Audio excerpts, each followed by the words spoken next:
हम स्टार्ट करेंगे chapter chemical kinetics के बारे में। केमिकल काइनेटिक्स क्या है? केमिकल रिएक्शन के रेशियो को कैलकुलेट करना।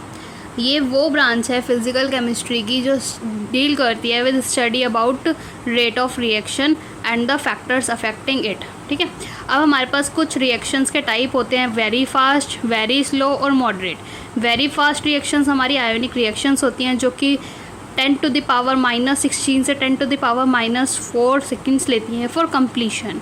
जैसे कि example AgNO3 plus NaCl gives NaNO3 plus AgCl। ऐसे further HCl plus NaOH gives NaCl plus H2O। दूसरी होती है very slow reaction. Very slow reaction क्या है? ये कुछ दिन या कुछ महीने या कुछ साल ले सकती हैं अपनी कंप्लीशन के लिए। जैसे कि हमारा एग्जाम्पल है rusting of iron. Rusting of iron, carbon जो कि डायमंड स्टेट से में है वो किस में कन्वर्ट हो गया? कार्बन जो कि ग्रेफाइट स्टेट में है।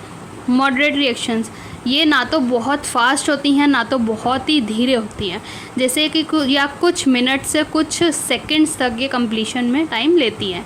जैसे कि हमारे पास मॉलिक्यूलर रिएक्शंस जो होती हैं वो मॉडरेट रिएक्शंस होती हैं, जैसे जो कि गैसियस रिएक्शंस हुई।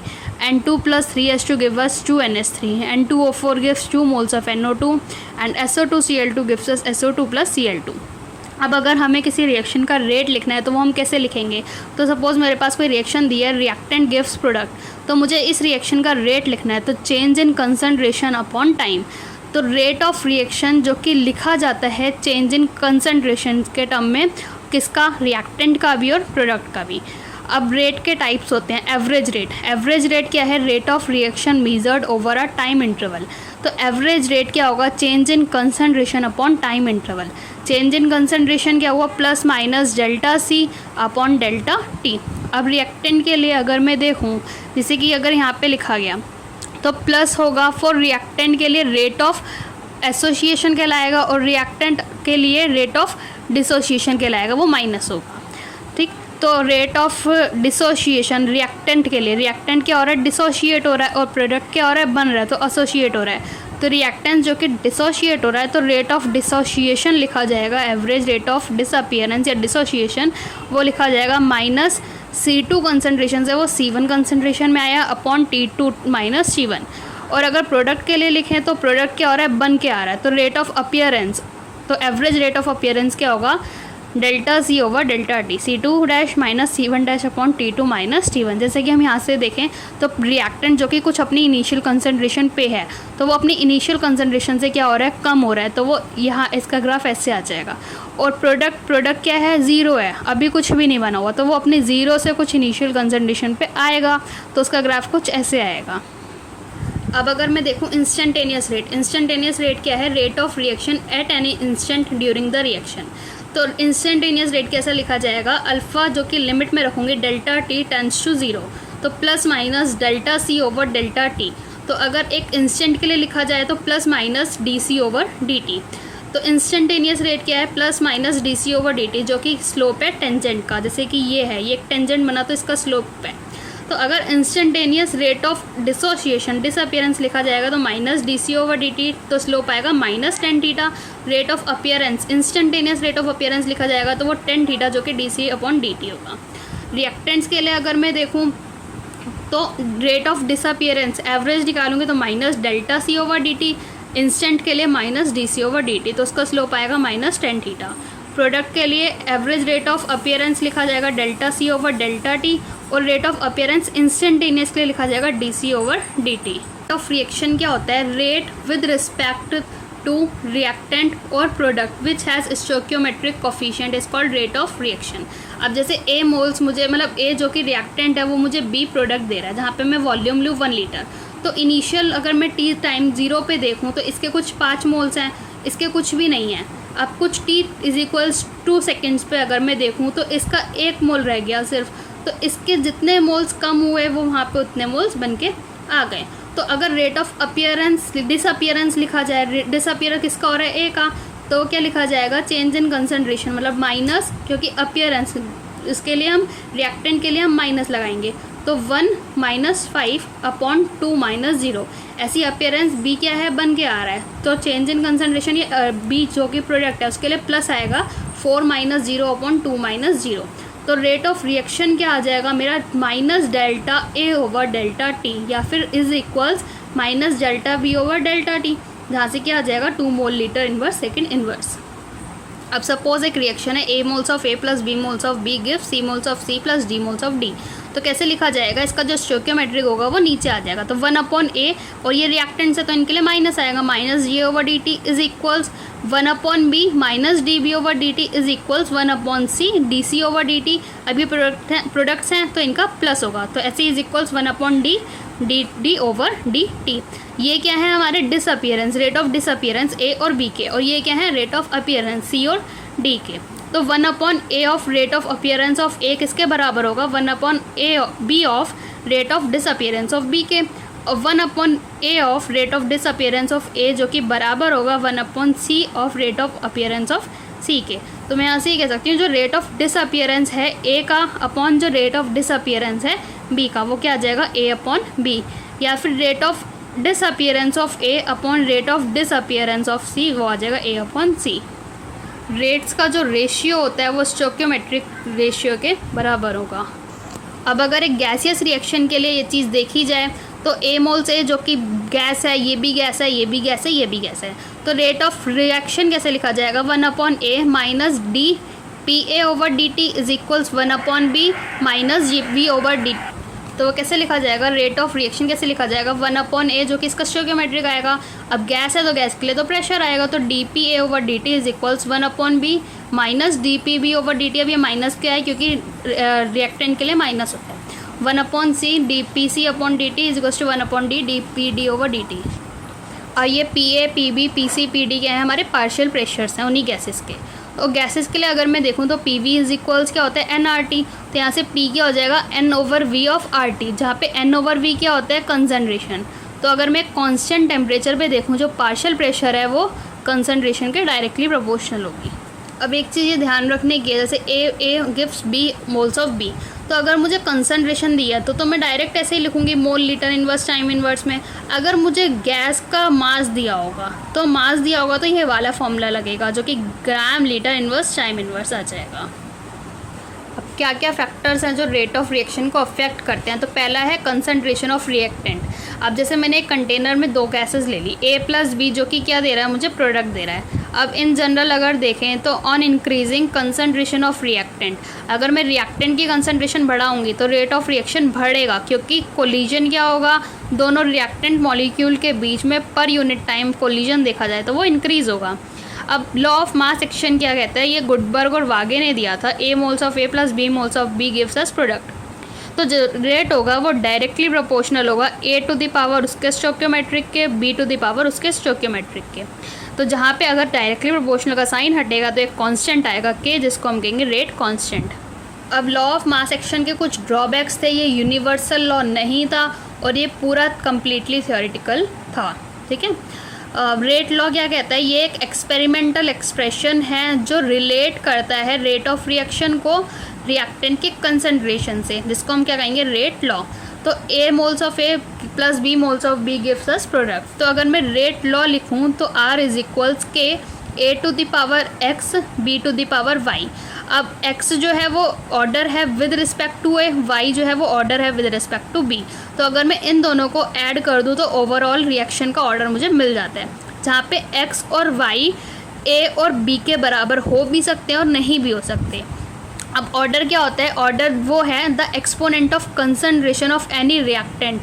किसी भी रिएक्टेंट का जो कंसनट्रेशन एक्सपोनेंट है या फिर rate law is called order with respect to that reactant. जैसे suppose a moles of a plus b moles of b मुझे प्रोडक्ट दे रहा है, तो रेट कैसे लिखा जाएगा इसका, k A to the power a b to the power b, जो कि लॉ ऑफ मास एक्शन को फॉलो नहीं कर रहा।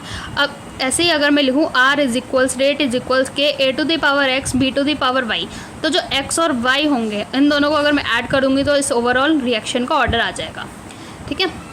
ऑर्डर क्या होता है, ये एक एक्सपेरिमेंटल क्वांटिटी है जो प्लस भी हो सकती है माइनस भी हो सकती है, जीरो भी आ सकता है, इंटीजर भी आ सकता है, फ्रैक्शन भी आ सकता है, कुछ भी आ सकता है ऑर्डर। जैसे ए मोल्स जो कि प्रोडक्ट दे रहा है, तो अगर मैं nth ऑर्डर रिएक्शन लूँ तो रेट लॉ क्या होगा, is equals R is equals के ए टू द पावर n, ठीक है।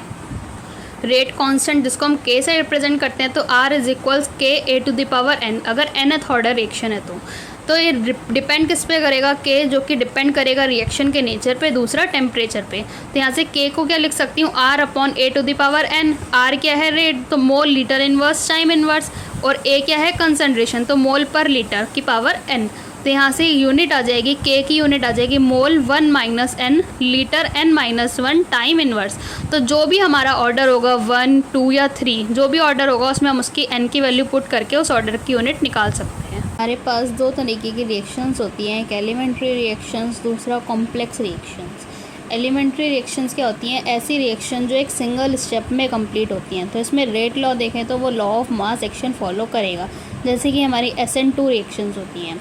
कॉम्प्लेक्स रिएक्शंस वो रिएक्शंस होती हैं जो कंप्लीट होती हैं in more than one step. Example है SN1 रिएक्शंस। मॉलिक्यूलैरिटी क्या होता है, एक रिएक्शन में कितने रिएक्टेंट मॉलिक्यूल्स पार्टिसिपेट कर रहे हैं। जैसे कि सपोज़ हमारा है यूनिमॉलिक्यूलर रिएक्शन, तो ऐसी रिएक्शन सिर्फ में जिसमें सिर्फ एक मॉलिक्यूल रिएक्ट कर रहा है टू गिव जैसे PCl5 है, वो रिएक्ट करके PCl3 प्लस Cl2 दे रहा है। बाई मॉलिक्यूलर रिएक्शन मतलब ऐसी रिएक्शन जिसमें दो मॉलिक्यूल पार्टिसिपेट कर रहे हैं, जैसे 2HI gives H2 plus I2, या फिर H2 और एक Cl2, एक H2 है और एक Cl2 है, गिव्स अस 2HCl। टेट्रामोलिक्यूलर क्या हुआ, ट्राईमोलिक्यूलर हुआ मेरा ऐसे मॉलिक्यूल्स जिसमें 3 मॉलिक्यूल्स पार्टिसिपेट कर रहे होंगे। मॉलिक्यूलैरिटी क्या है, मेरा एक थियोरेटिकल कॉन्सेप्ट है, ये सिर्फ एक पॉजिटिव इंटीजर ही हो सकता है। अगर मैं कॉलिजन थ्योरी के अकॉर्डिंग देखूं तो according to collision theory reaction with molecularity more than 3 can never be a elementary reaction. ऐसी रिएक्शन जिसकी जो मॉलिक्यूलैरिटी है वो 3 से ज़्यादा है तो वो कभी भी एलिमेंट्री रिएक्शन नहीं होगी। मॉलिक्यूलैरिटी में कह सकती हूँ कि स्टोइकियोमेट्रिक कोफिशिएंट हुआ। तो अगर मोर देन 3 है तो वो हमेशा कॉम्प्लेक्स रिएक्शन होगी, और अगर लेस देन 3 है तो वो बेस्ड कर कुछ भी हो सकता है, वो मैकेनिज्म पे बेस्ड होगी कि वो एक एलिमेंट्री रिएक्शन है, एक पार्ट में हो रही है या मोर देन 1 पार्ट में हो रही है। तो एक रिएक्शन अगर जैसे मैं ये देखूँ तो इसमें 3 और एक 4 मॉलिक्यूल्स पार्टिसिपेट कर रहे हैं तो ये एक कॉम्प्लेक्स रिएक्शन होगी। ऐसे इसमें कई सारे मॉलिक्यूल्स पार्टिसिपेट कर रहे हैं, इसके 5, इसका 1 और इसके 8, तो एक कॉम्प्लेक्स रिएक्शन हुई। ऐसी इसमें 2 रिएक्टेंट मॉलिक्यूल्स पार्टिसिपेट कर रहे हैं तो ये एक एलिमेंट्री रिएक्शन भी हो सकती है और कॉम्प्लेक्स रिएक्शन भी हो सकती है, वो डिपेंड करेगी इसके मैकेनिज्म के ऊपर। एलिमेंट्री रिएक्शन, अगर मैं एलिमेंट्री रिएक्शन पे law of mass action apply करूँ तो A + 2B gives us product, जो कि एक एलिमेंट्री रिएक्शन है। तो मैं इसमें रेट लॉ लिखूँ तो रेट लॉ कैसे लिखा जाएगा, रेट इज इक्वल्स K, जो कि एक कॉन्स्टेंट है, A टू द पावर 1 और B टू द पावर 2। तो यहाँ पे मॉलिक्यूलैरिटी क्या आएगी, 1 मोल A के हैं और 2 मोल B के हैं, तो मॉलिक्यूलैरिटी मेरी 3 आ गई। और ऑर्डर क्या होता है, पावर्स का जो ऐड करके आता है, तो ऑर्डर मेरा 3 आ गया। जैसे एक रिएक्शन और है, एक एलिमेंट्री रिएक्शन है, P + Q गिव्स प्रोडक्ट, तो इसमें जो मॉलिक्यूलैरिटी होगी वो क्या होगी, 2, और ऑर्डर क्या होगा, 2। तो एक एलिमेंट्री रिएक्शन के लिए जो मॉलिक्यूलैरिटी होती है वो ऑर्डर के इक्वल होती है। अब कई क्वेश्चंस में मेरे पास जैसे स्टेप्स लिखे होते हैं कि एक ये स्टेप जो हो रहा है वो स्लोवेस्ट स्टेप है, तो स्लोवेस्ट स्टेप जो होता है वो रेट डिटरमाइनिंग स्टेप होता है, मतलब ये स्टेप सबसे धीरे हो रहा है तो ये डिटरमाइन करेगा उस पूरी रिएक्शन के रेट को। इंटीग्रेटेड रेट लॉ, अगर मैं रेट लॉ का इंटीग्रेशन देखूँ, ये मुझे क्या बताता है, this tells us how rate of any reaction varies with time. A gives product, अगर मेरे पास कोई nth ऑर्डर रिएक्शन है तो रेट लॉ कैसे लिखा जाएगा, R is equals K A to the power n, क्योंकि वो nth ऑर्डर है। तो मैं अगर एक इंस्टेंट पे देखूँ तो -dA/dt, माइनस क्यों आया, क्योंकि ये डिसअपियर हो रहा है, तो is equals K A to the power n, तो -dA/A टू द पावर को मैं नीचे ले आई, इज इक्वल्स K dt। अगर मैं अब दोनों साइड इंटीग्रेट कर दूं तो इसको मैंने इंटीग्रेट करा A0 टू AT और इसको मैंने इंटीग्रेट करा 0 टू T टाइम तक। तो ये क्या है, एक जनरल फॉर्म है इंटीग्रेटेड रेट लॉ की, जो कि डिपेंड कर रही है ऑर्डर की रिएक्शन पे। अब अगर मैं देखूं फर्स्ट केस में, अगर मेरा 0 ऑर्डर रिएक्शन है तो n की वैल्यू मेरी 0 होगी, तो A गिव्स प्रोडक्ट, तो अभी इनिशियल जो है अगर इसका रिएक्टेंट कुछ है A0, अब कुछ T टाइम पे क्या हुआ, A से क्या हो गया, वो A - x हो गया, तो ये A0 हुआ, ये AT हुआ, तो इसमें जितना माइनस हुआ प्रोडक्ट में उतना ही बन के आया। तो तो रेट लॉ कैसे लिखा जाएगा, rate law is equals R is equals के ए टू द पावर 0, क्योंकि ये 0 ऑर्डर है। तो रेट किसके बराबर, रेट क्या होगा इसमें, कांस्टेंट होगा। तो minus d a over D T is equals के लिख सकती हूँ यहाँ से मैं। तो यहाँ से क्या आएगा, डी ए इज इक्वल्स के डी टी। अब दोनों साइड इंटीग्रेट कर देंगे तो यहाँ पे लिमिट ए नॉट से ए टी आएगी, जो कि 0 से मतलब यहाँ पे ए नॉट क्या था मेरा, ए था, तो ए से एन माइनस एक्स। तो यहाँ से इंटीग्रेट करूँगी ए को ए नॉट से ए टी लिमिट तक इज इक्वल्स माइनस के टी को 0 से टी टाइम तक। तो यहाँ से मेरी एक्सप्रेशन बन के आ जाएगा A T is equals A not minus के टी। अब इसी के कुछ इंपॉर्टेंट रिजल्ट्स हैं। अगर मैं हाफ़ टाइम के लिए देखूँ तो हाफ़ लाइफ टाइम क्या हुआ, इसमें टी को मैं टी हाफ मानूंगी, तो ए टी क्या होगा मेरा, ए नॉट अपॉन 2 होगा, मतलब फाइनल जो बन रहा होगा वो इनिशियल का हाफ होगा। तो ए टी क्या था मेरा, a T is equals A not minus के टी आया था।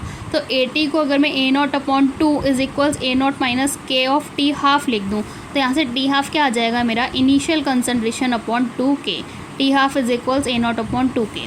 अब टाइम फॉर कंप्लीशन, मतलब मैं 100% जब पूरी टाइम हो गया इस रिएक्शन को होते हुए, तो टी अगर मैं 100 लिखूँ तो ए टी क्या हो जाएगा, 0 हो जाएगा, मतलब फाइनल कंसनट्रेशन तो अब कुछ बचेगी नहीं रिएक्टेंट की। तो यहाँ से क्या आ जाएगा, यहाँ से टी ऑफ 100 क्या आ जाएगा, ए नॉट अपॉन के आ जाएगा। तो यहाँ से मैं ये कह सकती हूँ कि जो टी ऑफ 100 है वो 2 टाइम्स है टी ऑफ 50 के। तो यहाँ से अब थर्ड ग्राफ अगर देखा जाए रेट वर्सेस टाइम का, तो रेट जो है वो टाइम पे डिपेंड ही नहीं कर रही है ऑफ 0 ऑर्डर रिएक्शन। अगर रेट को कंसंट्रेशन के साथ देखें तो रेट जो है वो कंसंट्रेशन पे डिपेंड भी नहीं कर रही, रेट तो कांस्टेंट आ रही है, ठीक है। तो टाइम के साथ क्या होगा, कांस्टेंट होगा, ऐसे ही कंसंट्रेशन के साथ कांस्टेंट होगा। तीसरा a t versus time, a t का अगर मैं टाइम के साथ ग्राफ देखूँ तो a T is equals A not minus k x, Y is equals M x plus c की फॉर्म में। तो एम क्या होता है, स्लोप होता है, यहाँ पे स्लोप क्या आ रहा है, यहाँ पे माइनस के, टेन थीटा क्या आ रहा है, माइनस के, जो कि स्लोप है। तो यहाँ से हमारा स्लोप ऐसा आ जाएगा। एक्स वर्सेस टाइम का ग्राफ देखेंगे, स्लोप देखेंगे, तो एक्स वर्सेस टाइम का स्लोप कुछ ऐसा आएगा, जहाँ पे एक्स इज इक्वल्स के टी आया था, तो Y is equals M X के टर्म्स में, जहाँ पे इंटरसेप्ट क्या है मेरा 0 है, तो इंटरसेप्ट 0 है, तो यहाँ पे स्लोप क्या आ जाएगा, एम क्या है स्लोप, इसमें क्या है के, तो स्लोप टेन थीटा जो कि के है। पांचवा ग्राफ अगर मैं देखूँ टी हाफ का ए नॉट के साथ, तो टी हाफ क्या आया था, T half is equals A not upon 2 के आया था। तो मैं यहाँ से M X Y is equals M X के साथ कंपेयर कर सकती हूँ। तो सी यहाँ पे सी बी क्या है, इंटरसेप्ट 0 है, तो यहाँ पे स्लोप जो कि टेन थीटा वो किसके बराबर आया मेरा, 1/2 के बराबर। अब unit of rate constant, rate constant की यूनिट अगर मैं देखूँ 0 ऑर्डर के लिए, तो यूनिट क्या थी के की, मोल 1 - n litre n-1 time inverse. तो मैं n की जगह यहाँ पे वैल्यू 0 पुट करूँगी, तो mole litre inverse time inverse हमारी 0 ऑर्डर रिएक्शन की यूनिट आ गई फॉर के। अब एग्जांपल है हमारे 0 ऑर्डर रिएक्शन का, absorption of gases on metallic surface, और रेट जो कि डायरेक्टली प्रोपोर्शनल है मेटल के सरफेस एरिया के। तीसरा फोटोकेमिकल रिएक्शन जैसे H2 + Cl2 in the presence of sunlight gives 2 moles of HCl। अगर ये डार्क में होगी तो ये बहुत धीरे होगी, और लाइट में होगी तो ये एक्सप्लोसिव हो जाती है। तो जो मेरी रिएक्शन का रेट है वो डिपेंड करती है इंटेंसिटी ऑफ लाइट पे। ऐसे ही अगर मेरा फर्स्ट ऑर्डर रिएक्शन है तो सेम मैं यहाँ पे क्या करूँगी, R इज इक्वल्स के ए टू द पावर 1 रखूँगी, तो रेट क्या आ जाएगा, डायरेक्टली प्रोपोर्शनल आ जाएगा कंसंट्रेशन के। तो ऐसे ही minus d a over D T is equals k of a, तो यहाँ से मैं इंटीग्रेट करूँगी दोनों साइड, लिमिट ए नॉट से ए टी तक। तो यहाँ से जो इक्वेशन मेरी बन के आएगी, एक्सप्रेशन आएगा, वो आएगा मेरा ln A T minus ln A not is equals minus के टी। यहाँ से अगर मैं ln के हटाना चाहूँ, लॉग लाना चाहूँ, तो ln को हटा के लॉग लाते हैं, तो उसको मल्टीप्लाई कर देते हैं बाय 2.303। तो यहाँ से आ जाएगा expression 2.303 log A T is equals 2.303 A not minus के टी। या फिर मैं यहाँ से ये लिख सकती हूँ A T is equals A not, यहाँ से क्या आ जाएगा, ln क्या आ जाएगा, ln A T log M minus log N क्या होता है, लॉग एम अपॉन एन होता है, तो यहाँ से log m अपॉन n के फॉर्म में लिख दिया इज इक्वल्स माइनस के टी। अब मैं यहाँ से ln हटाऊँगी तो यहाँ पे ये e की पावर में पहुँच जाएगा, तो यहाँ से A T is equals A naught E to the power minus के टी लिख सकती हूँ, जो कि एक वेलमिंग इक्वेशन है। अब यहाँ से क्या आ गया मेरा, इस इक्वेशन से यहाँ से क्या आ जाएगा, जैसे मैंने लॉग के कन्वर्ट कर लिया था, तो log ए टी क्या आया था, log A T is equals log A not minus के टी अपॉन 2.303। यहाँ पे 2.303 आएगा, तो यहाँ पे 2.303 आया था, तो मैंने उसको कॉमन लेके नीचे डिवाइड में भेज दिया। ठीक है। अब जैसे log AT minus log A0 is equals minus KT upon 2.303 यहाँ से आ गया। तो log M minus log N क्या होता है, log M अपॉन N होता है। तो log M अपॉन N क्या आ जाएगा, KT upon log M upon N, log M minus log N, ठीक है। तो यहाँ से क्या आ जाएगा, log A0 upon AT is equals KT upon 2.303। तो यहाँ से K क्या आ जाएगा मेरा 2.303 over T log A0 upon AT, या फिर मैं ये कह सकती हूँ कि K is equals 2.303 over T log A0 थी मेरी A, AT थी मेरी A माइनस एक्स, मतलब उसमें से कुछ कम हो गया। अब इसका इंटीग्रेटेड रेट लॉ अगर मैं देखूँ तो इंटीग्रेटेड रेट लॉ कैसे क्या आएगा, इसका ln AT is equals ln A0 minus KT था, तो log इसको log में कन्वर्ट कर लिया। तो log AT is equals log A0 minus KT upon 2.303। तो यहाँ से मैं लिख सकती हूँ log AT is equals A0 e to the power minus KT, जहाँ से K क्या आ गया था 2.303 over T log A0 upon AT, जो कि फर्स्ट ऑर्डर के लिए है। अब फर्स्ट ऑर्डर रिएक्शन के ग्राफ देखें तो कंसंट्रेशन वर्सेस टाइम का ग्राफ, तो AT is equals A0 e to the power minus KT था, ठीक है। जहाँ पे अगर मैं इनिशियल देखूँ तो मैं T को 0 रख दूँगी, अब किसी की पावर 0 होगी, यहाँ पे तो 1 आ जाएगा, ये तो 1 हो गया, तो AT इज इक्वल्स A0 आ गया। तो यहाँ से एक्सपोनेंशियल डिके कर्व आएगा इसका। Second graph rate versus time का देखा जाए तो रेट वर्सेस टाइम का R is equals K A to the power 1, तो यहाँ से क्या आ जाएगा R is equals K A0 e to the power minus KT। ऐसे अगर इनिशियल टाइम 0 के लिए देखूँ तो यहाँ से क्या आ जाएगा, ये R0 is equals K A to the power A0, ठीक है, R0 is equals K A0। अगर मैं इनफाइनाइट टाइम के लिए देखूँ तो यहाँ से क्या आ जाएगा, AT क्या आ जाएगा 0, तो रेट क्या आ जाएगा 0, तो इसका ग्राफ कुछ अच्छा दिखेगा। ऐसे ही अगर टी हाफ को अगर A0 के साथ देखूँ तो इसका टी हाफ अगर मैं देखूँ पहले, तो टी हाफ कैसे आएगा इसका, तो टी हाफ मतलब at T is equals T half, तो AT क्या हो जाएगी, फाइनल कंसंट्रेशन क्या हो जाएगी मेरी, इनिशियल कंसंट्रेशन की हाफ हो जाएगी।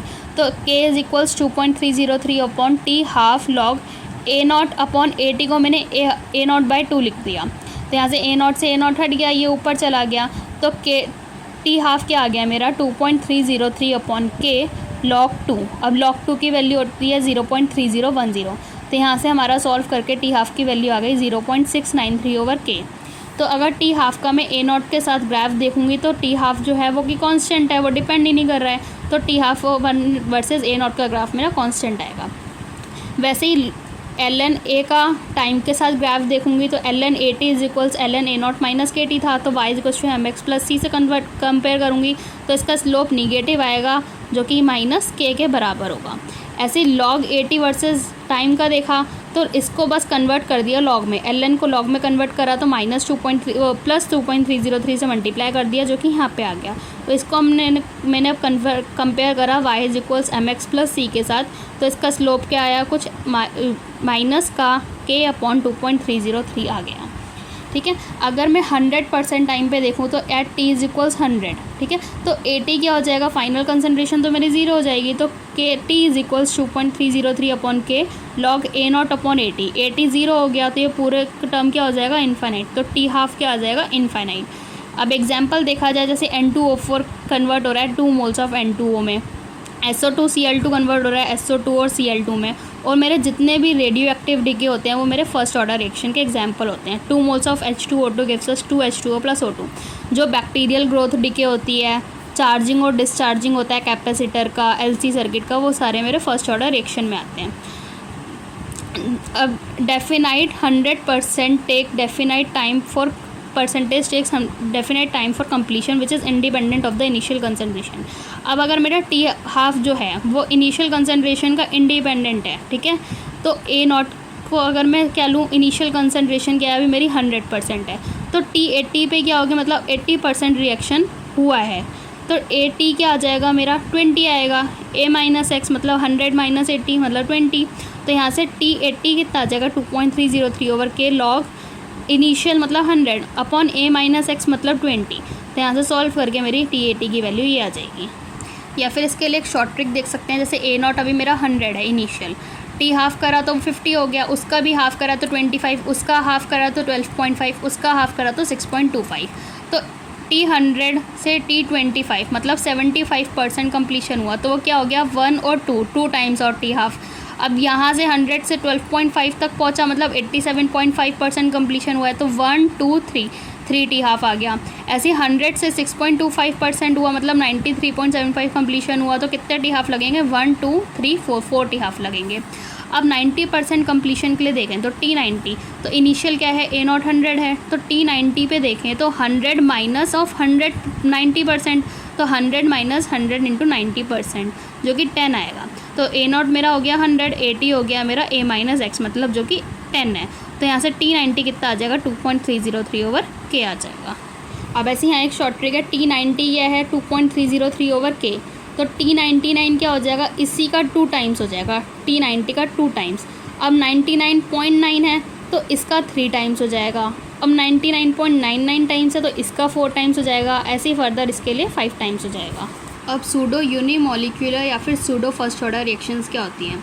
ये रिएक्शंस हमारी एलिमेंट्री रिएक्शंस होती है जिनकी मॉलिक्यूलैरिटी मोर देन 1 होती है, इसीलिए टर्म यूज सूडो करा जाता है, लेकिन इनका ऑर्डर 1 होता है।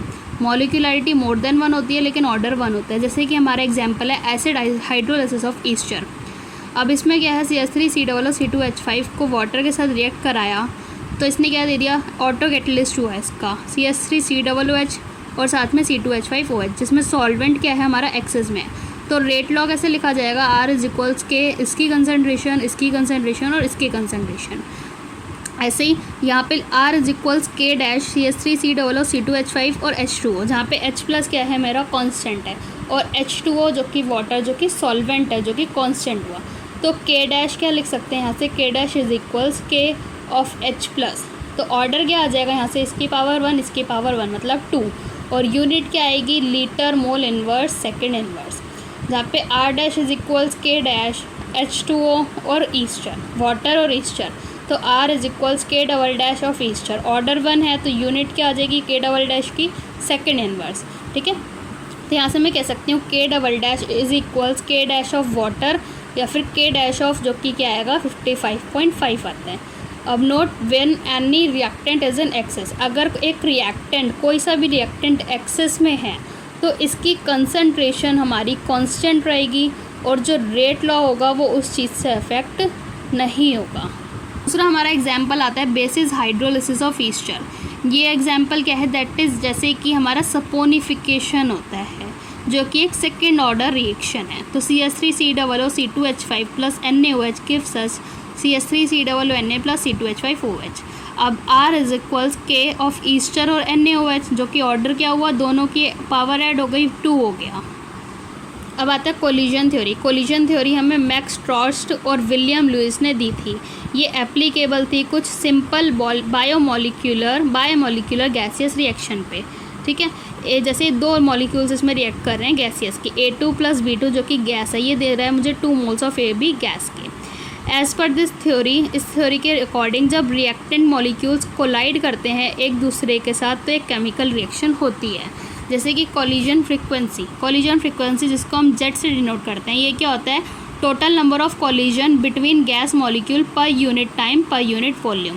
25 डिग्री सेल्सियस पे जो Z होता है उसकी वैल्यू होती है 10⁻25 to 10⁻28।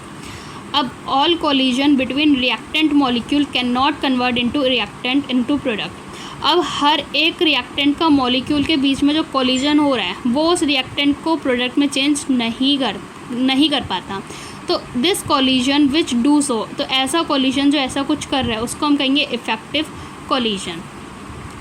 To be effective any collision, तो किसी कोलिजन को इफेक्टिव होने के लिए कुछ क्राइटेरिया फॉलो करने होते हैं, सेटिस्फाई करने होते हैं। जैसे पहला है energy criteria, A plus B जो कि रिएक्टेंट्स हैं, तो इनके बीच में क्या बन रहा है? एक एक्टिवेटेड कॉम्प्लेक्स। तो इनके बीच में A और B यहाँ से और A और B यहाँ से, मतलब इन दोनों का A और A का बॉन्ड टूट रहा है, यहाँ से A और B का बॉन्ड टूट रहा है और एक नया बॉन्ड A B के साथ, यहाँ से नया बॉन्ड A B के साथ बन जा रहा है जिससे एक प्रोडक्ट बन के आ रहा है। अब जैसे एक रिएक्शन यहाँ से देखा जाए जो कि यहाँ पे क्या है, अभी इनिशियल कंसंट्रेशन यहाँ से यहाँ तक पहुँच रही है, तो ये रिएक्शंस ऐसी रिएक्शंस जो यहाँ से मतलब कुछ इनिशियल कंसंट्रेशन से नीचे पहुँचती हैं, अपनी इनिशियल कंसंट्रेशन से भी नीचे, वो रिएक्शंस मेरी एक्सोथर्मिक कहलाती हैं।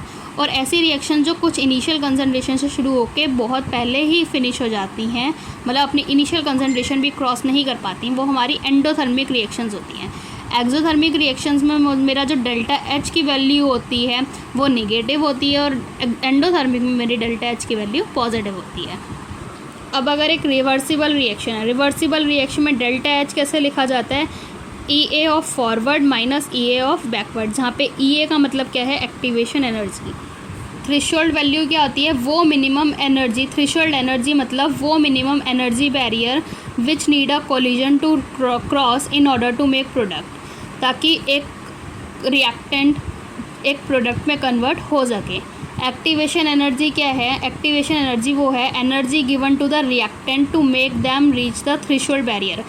इतनी एनर्जी रिएक्टेंट मॉलिक्यूल को दी जाए कि वो एक थ्रेशोल्ड बैरियर को क्रॉस कर सकें। तो हम ग्राफ से देखेंगे तो ई ए क्या आएगा, ई of threshold minus E of reactant. तो ई ए हमेशा हमारा पॉजिटिव होता है, जितना ज़्यादा ई ए होगा उतनी ही कम रिएक्शन होगी। Higher the e a slower is the reaction. E a जो है वो डिपेंड नहीं करता टेम्परेचर पे, लेकिन डिपेंड करता है रिएक्शन के नेचर पे, कैटलिस्ट पे। अब दूसरा अगर हम देखें ओरिएंटेशन, ओरिएंटेशन देखा जाए तो ए आपस में रिएक्ट कर रहे थे, बी भी आपस में रिएक्ट कर रहे थे।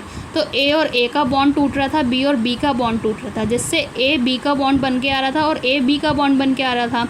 ठीक है, अब यहाँ पे क्या होता है, एक एक्टिवेटेड कॉम्प्लेक्स बन के आ जाता है। तो यहाँ पे एक एक्टिवेटेड कॉम्प्लेक्स, इसमें क्या हुआ, इसमें ओरिएंटेशन ही चेंज हो जाती है। तो ए और ए ऐसे है और बी का ओरिएंटेशन चेंज हो गया।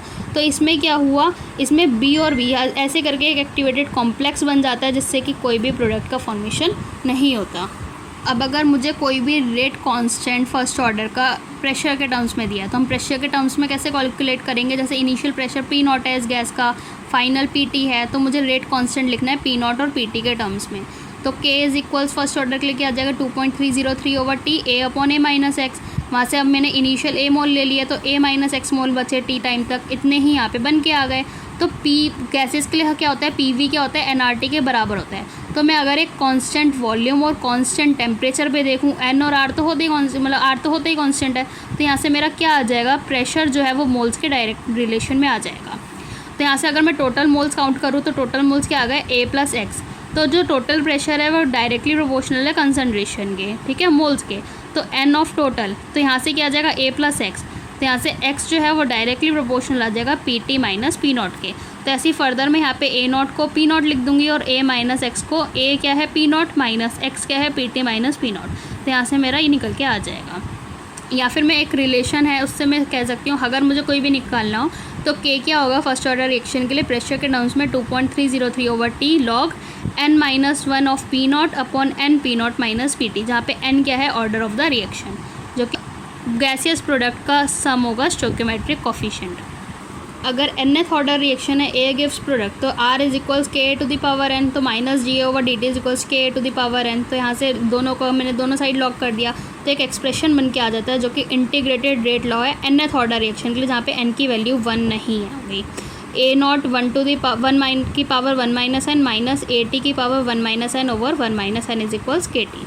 अगर ऐसी मैं टी हाफ के लिए एक जनरल एक्सप्रेशन देखूँ तो T is equals T half, A not A T क्या होगा, ए नॉट बाई 2 होगा। तो अगर मेरे पास एक सेकेंड ऑर्डर रिएक्शन है, मतलब एन की वैल्यू अगर 2 है, तो एक हाफ लाइफ के लिए जो जनरल फार्मूला निकल के आता है, तो हाफ लाइफ के लिए जो जनरल फार्मूला निकल के आएगा वो आएगा T half is equals 1 over 2 to the power 1 minus N के 1 minus N bracket 2 1 minus N minus 1 bracket A naught की पावर 1 माइनस एन। ठीक है, रेट ऑफ रिएक्शन पे टेम्परेचर का क्या इफेक्ट करता है। अगर मैं रेट बढ़ाऊँ, रेट ऑफ रिएक्शन में इंक्रीज़ करूँ on increasing temperature, temperature increase करने से रेट ऑफ रिएक्शन क्या होता है, इंक्रीज़ करता है। जैसे कि मैं रिलेशन से देखूँ, mu is equals R T plus 10 upon are T, जहाँ पे मैं आर को क्या लिख सकती हूँ, के टी प्लस 10 अपॉन के टी, जहाँ पे जो म्यू की वैल्यू है वो 2 या 2 से बराबर हो सकती है और 3 से कम होगी। ठीक है, अगर क्वेश्चन में नहीं दिया तो म्यू की वैल्यू मैं 2 लूँगी। इफ़ टेम्परेचर इंक्रीज़ कर रहा है T1 से T2, तो क्या हो जाएगा, म्यू का रिलेशन K2 अपॉन K1 क्या हो जाएगा, म्यू की power T2 minus T1 over 10। Maxwell Boltzmann energy distribution का ये कर्व आता है, जैसे ये T1 टाइम के लिए है, ये T1 प्लस 10 टाइम जो कि T2 टाइम के लिए है, जो कि बोल्ट्जमैन फैक्टर ये कहलाता है। F is equals e to the power minus E A over are t. Temperature बढ़ाऊंगी तो नंबर ऑफ इफेक्टिव कोलिजन बढ़ेंगे तो रेट ऑफ रिएक्शन बढ़ेगा। तो एक रिलेशन है K is equals P Z E to the power minus E over are T, जहाँ पे इसकी वैल्यू क्या है, लेस देन 1 है। P का मतलब क्या है, स्टेरिक फैक्टर, या फिर जिसको मैं ओरिएंटेशन फैक्टर भी कह सकती हूँ या फिर प्रोबेबिलिटी फैक्टर भी कह सकती हूँ, जो कि 1 से कम होगा। तो एक आर्हीनियस इक्वेशन क्या निकल के आ जाएगी, K is equals A E to the power minus E A over are T. इसी को अगर मैं ln के टर्म्स में करना चाहूँ, दोनों तरफ लॉग कर दूँ तो ये कुछ रिलेशन आएगा। तो ln K is equals ln A minus E A over R T. और अगर इसी ln को मैं log में कन्वर्ट करूँगी तो 2.303 से मल्टीप्लाई कर दूँगी, जो कि यहाँ पे नीचे आ जाएगा। तो ये इसकी एक लॉग फॉर्म हो गई, या फिर डिफरेंशियल फॉर्म हो गई, D ln K over D T is equals E over R T square, जो कि एक डिफरेंशियल फॉर्म है। अब आर्हीनियस कांस्टेंट जो कि हम ए से डिनोट करते हैं, तो K is equals A E to the power minus E over are T. अगर मैं इनफाइनाइट टाइम के लिए देखूँ तो K मैक्सिमम क्या आ जाएगा, a E to the power minus E over are t को मैं इनफाइनाइट ले लूँगी, तो यहाँ से K मैक्सिमम क्या आ जाएगा, ए। तो ये डिपेंड कर रहा है सिर्फ और सिर्फ रिएक्शन के नेचर पे, और कांस्टेंट रहता है एक पार्टिकुलर रिएक्शन के लिए। अब ग्राफ देखें K वर्सेस टेम्परेचर का, तो इस रिलेशन से temperature versus K versus temperature का ग्राफ कुछ ऐसा आएगा। ln K वर्सेस 1/T का ग्राफ ऐसा आएगा, जिसमें डिक्रीजिंग स्लोप निगेटिव होगा माइनस ई over R. log K versus 1/T का देखा जाएगा तो इसका भी स्लोप निगेटिव आएगा, जो कि होगा tan theta is equals minus E over 2.303 are.